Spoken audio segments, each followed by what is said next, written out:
আজকে একজন ইমাম ঘোষণা দিচ্ছে যে মাগরিবের পরে, আজানের পরে কেউ সুন্নাত পড়বেন না, এখন বায়ান হবে। কি হবে বুঝেননি? এই যে চিনলেন, মানুষ শয়তান চিনলেন? চিনবেন না। তো বায়ানের ফজিলত কি? এই যে বায়ান হচ্ছে, বলছে যে এই মাগরিবের পরে এই সময়টাতে নামাজ না পড়ে ইমামের বায়ান শুনলে ৭০ বছরের পাপ সব ক্ষমা হয়ে যায়। নাউজুবিল্লাহ বলছেন। আমি ৭০ বছরের পাপ ক্ষমা হওয়ার কথা বললাম, আর বলছে নাউজুবিল্লাহ। এই যে এত সুন্দর কথা বলল, কি মজাদার কথা বলেন তো। রাসূল সাল্লাল্লাহু আলাইহি সাল্লাম বলছেন, 1183 নম্বর হাদিস সহিহ বুখারী, সল্লু কবলাল মাগরিব রাকাতাইন, সল্লু কবলাল মাগরিব রাকাতাইন, সল্লু কবলাল মাগরিব রাকাতাইন লিমান শাআ। তৃতীয়বারে গিয়ে বললেন, তোমরা মাগরিবের পূর্বে 2 রাকাত পড়ো, তোমরা মাগরিবের পূর্বে 2 রাকাত পড়ো, তোমরা মাগরিবের পূর্বে 2 রাকাত পড়ো, যার ইচ্ছা সে পড়ো। কথা কি বুঝতে পারলেন? সহিহ মুসলিমে এসেছে, সাহাবীরা এই 2 রাকাত এমন ভাবে পড়তেন,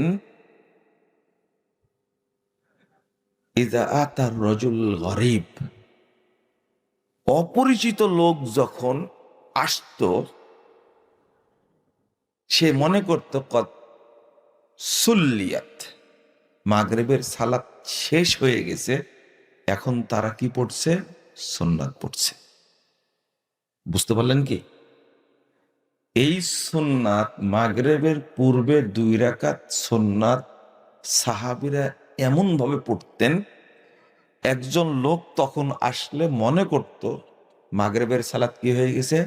শেষ হয়ে গেছে। মানে কি বুঝতে পারছেন? মানে ঠিক মাগরিবের পরে যেভাবে সাহাবীরা 2 রাকাত সালাত পড়তেন, ঠিক ওইভাবে মাগরিবের আগেও 2 রাকাত সালাত পড়তেন। এবার কি বোঝা গেছে?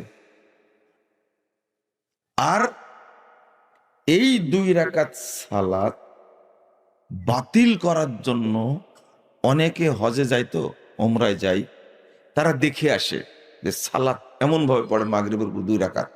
বাংলাদেশে অনেকে চালু করছে না, অনেক হাজী সাহেব পড়ে।